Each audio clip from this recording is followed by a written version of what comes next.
예, 인천 계양갑의 이동수 의원입니다.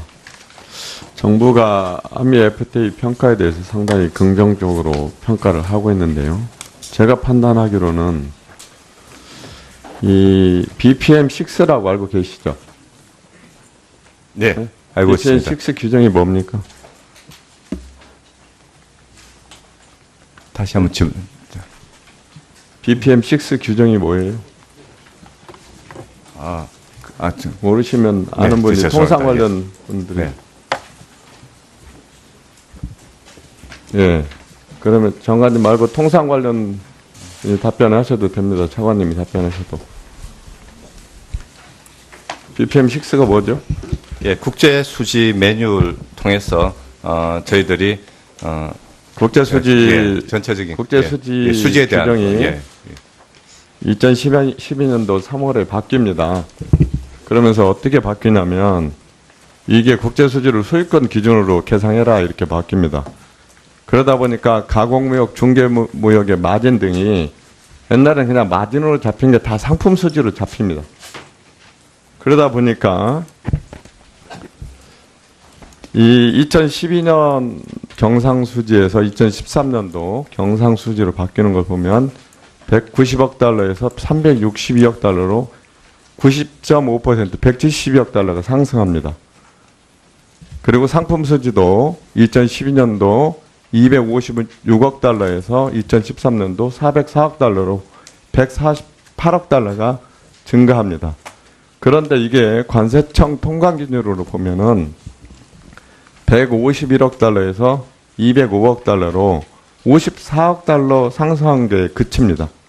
이 얘기 보면은 BPM6를 적용함에 따라서 전체 148억 달러 흑자 중에서 94억 달러는 거품이다 이거예요.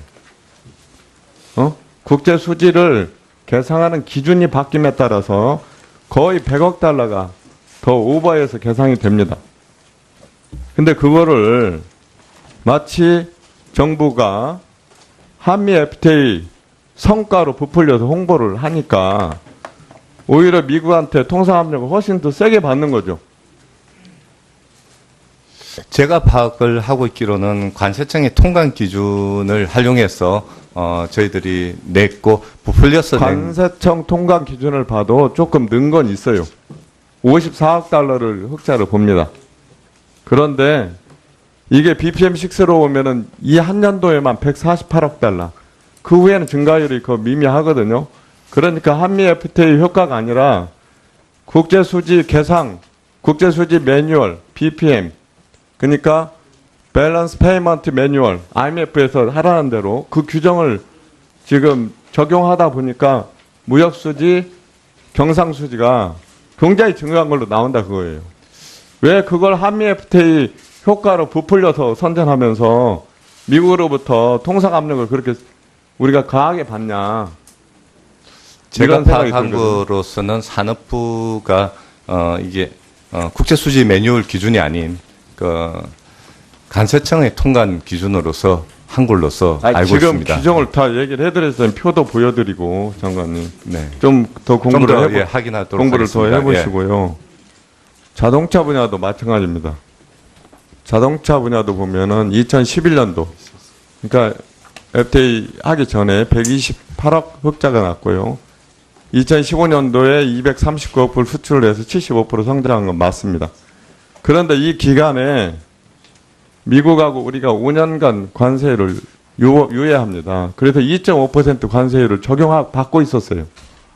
받고 있었음에도 불구하고 75%의 상승을 보인단 말이에요.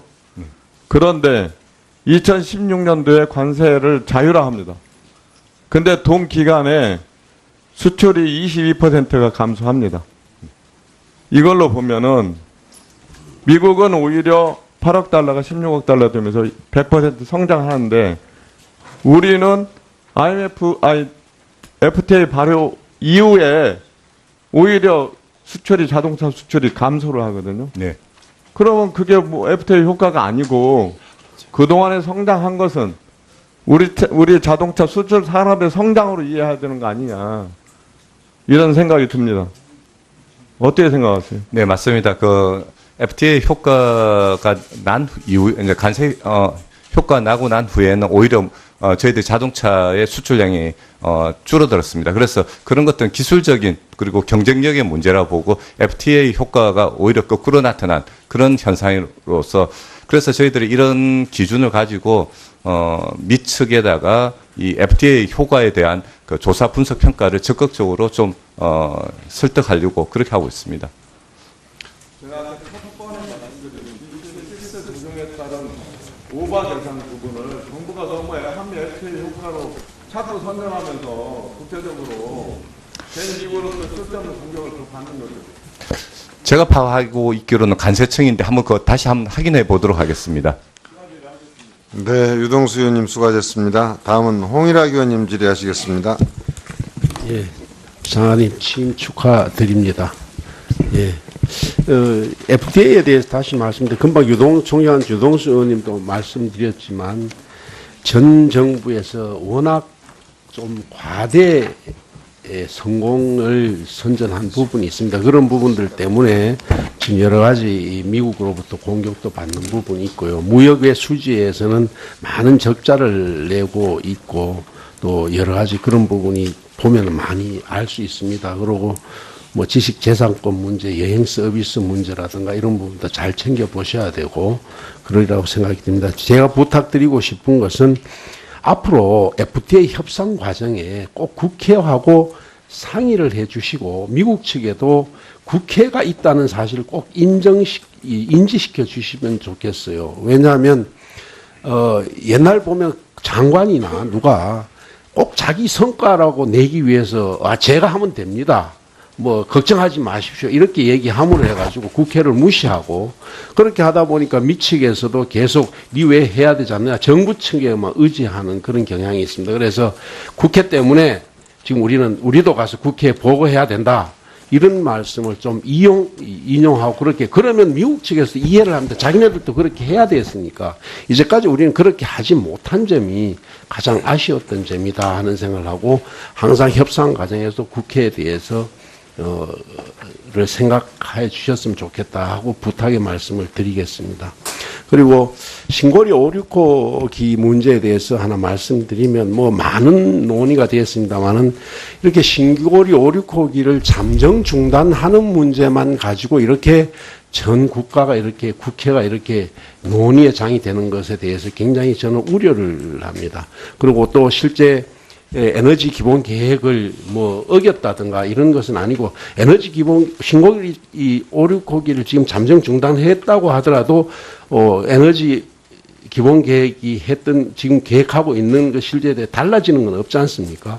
그래서 제가 신고리 에너지 기본 계획을 손을 봐야 된다는 말씀을 계속 드렸던 거고 물론 공론화위원회에서 신고리 569기에 대해서 논의를 하고 국회에 보고를 하겠습니다만은 산업부에서는 월성 1호기, 신고리 2, 3, 4호기 그 80년대 작품들입니다.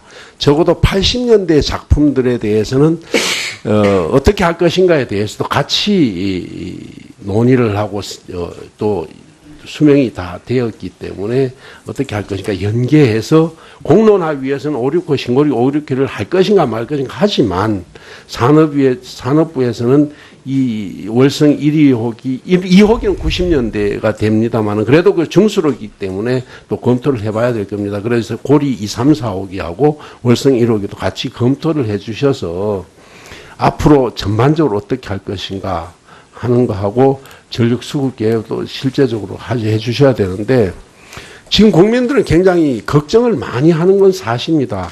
에너지에 대한 굉장히 우려에 대한 생각이 많고 그건 또 우리가 이해를 해야 되는데 그런데 그것을 좀 이해시키고 뭐 해줄 수 있는 것도 정부의 책임인데 정부가 그 점에 대한 좀 소홀히 한 측면이 없지 않아 있다고 생각을 합니다. 물론 전문가적 입장에서나 정부 입장에서는 당연히 전기요금이 오르지 않는다. 모든 것을 잘 하고 있다. 이렇게 얘기를 하더라도 그게 아니라 철저하게 설득시킬 수 있는 논리를 만들어서 계획을 만들어 주셨으면 좋겠고 예를 든다면 신재생에너지를 2030년까지니까 20%를 하겠다. 그러면 지금 현재까지 이렇게 되어가는 과정을 보면 믿을 국민들이 없습니다. 국회에서도 안 믿습니다.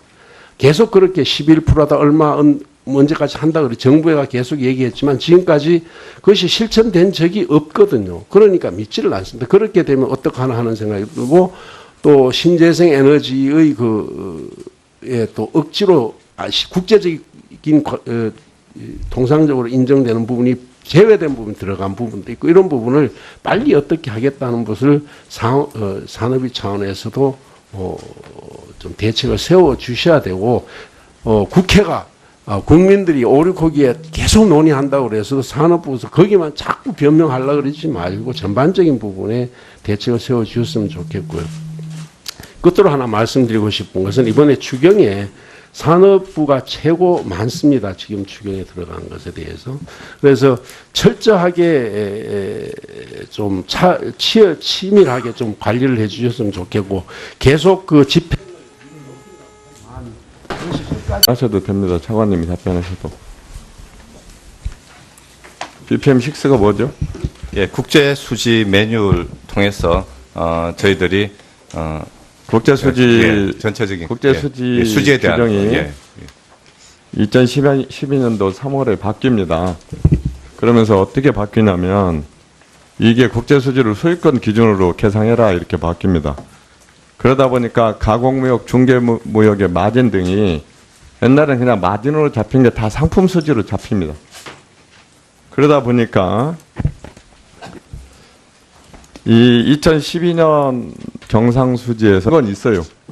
54억 달러를 흑자를 봅니다. 그런데 이게 BPM6로 오면은 이 한 년도에만 148억 달러. 그 후에는 증가율이 그 미미하거든요. 그러니까 한미 FTA 효과가 아니라 국제수지 계상, 국제수지 매뉴얼, BPM. 그러니까 밸런스 페이먼트 매뉴얼, IMF에서 하라는 대로 그 규정을 지금 적용하다 보니까 무역수지, 경상수지가 굉장히 증가한 걸로 나온다 그거예요.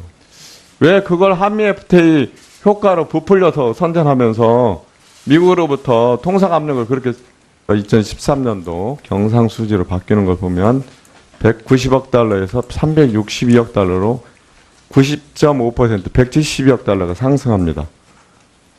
그리고 상품 수지도 2012년도 256억 달러에서 2013년도 404억 달러로 148억 달러가 증가합니다.